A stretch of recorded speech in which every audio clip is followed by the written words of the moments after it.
Reliance industries limited के chairman और managing director Mukesh Ambani ने एक नया मुकाम हासिल कर लिया है। अंबानी अब दुनिया के 6वें सबसे अमीर शख्स बन गए हैं। उन्होंने गूगल के को फाउंडर लैरी पेज को पीछे छोड़ यह मुकाम हासिल किया है। ब्लूमबर्ग बिलियनियर्स इंडेक्स के मुताबिक मुकेश अंबानी की कुल संपत्ति अब 72.4 अरब डॉलर हो गई है। इससे पहले जून में मुकेश अंबानी दुनिया के 10 सबसे अमीर लोगों की सूची में शामिल हुए थे। तब अंबानी ने हैथवे बर्कशायर के वॉरेन बफे की जगह ली थी, जो कि 8वें पायदान पर थे। दुनिया के शीर्ष 10 अमीरों की लिस्ट में मुकेश अंबानी पूरे एशिया में इकलौते व्यक्ति हैं। इस लिस्ट में पहले स्थान पर अमेजन के सीईओ जेफ बेजोस है, जिनकी नेटवर्थ 184 अरब डॉलर है। इसके बाद 6 सबसे अमीर व्यक्तियों में दूसरे नंबर पर बिल गेट्स आते हैं, जिनकी नेटवर्थ 115 अरब डॉलर है। उनके बाद बर्नार्ड अर्नॉल्ड का नंबर है, जिनकी नेटवर्थ 94.5 अरब डॉलर है।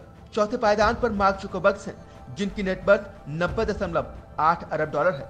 5वें नंबर पर स्टेले बाल्मर है, जिनकी नेटवर्थ 74.6 अरब डॉलर है। और 6वें नंबर पर भारत के मुकेश अंबानी आते हैं, जिनकी नेटवर्थ 72.4 अरब डॉलर हो गई है। एक दिन में मुकेश अंबानी की दौलत 2.17 अरब डॉलर बढ़ गई है। पिछले 22 दिन में उनकी दौलत में 7.9 अरब डॉलर का इजाफा हुआ है। इस दौरान रिलायंस के शेयरों में रिकॉर्ड तेजी देखी गई। सोमवार को रिलायंस इंडस्ट्रीज 12 लाख करोड़ रुपए के मार्केट कैप वाली देश की पहली कंपनी बन गई। कंपनी के शेयरों में तेजी के चलते उसने इस मुकाम को हासिल किया है। बीएसई और एनएसई पर कंपनी का शेयर तेजी से बढ़ा। आपको बता दें कि गूगल के जियो प्लेटफॉर्म्स में हिस्सेदारी खरीदने के लिए बातचीत चल रही है। मामले से जुड़े लोगों ने कहा है कि अमेरिकी टेक्नोलॉजी कंपनी लगभग 4 अरब डॉलर के निवेश के लिए बात कर रही है। इसकी घोषणा अगले कुछ हफ्तों में हो सकती है। हालांकि संभावित सौदे का विवरण बदल सकता है और बातचीत में देरी भी हो सकती है। मामले में गूगल और रिलायंस के प्रतिनिधियों ने अभी तक कोई टिप्पणी नहीं की है।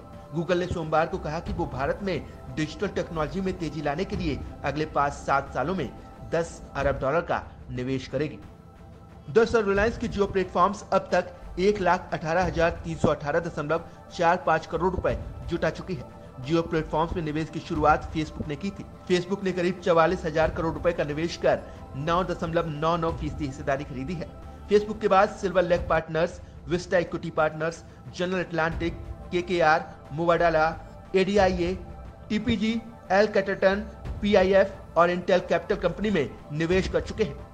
हाल ही में वायरलेस टेक्नोलॉजीज सेक्टर की दिग्गज कंपनी क्वालकॉम इनकॉर्पोरेटेड की इन्वेस्टमेंट कंपनी क्वालकॉम वेंचर्स ने जियो में 730 करोड़ रुपए निवेश करने का ऐलान किया था।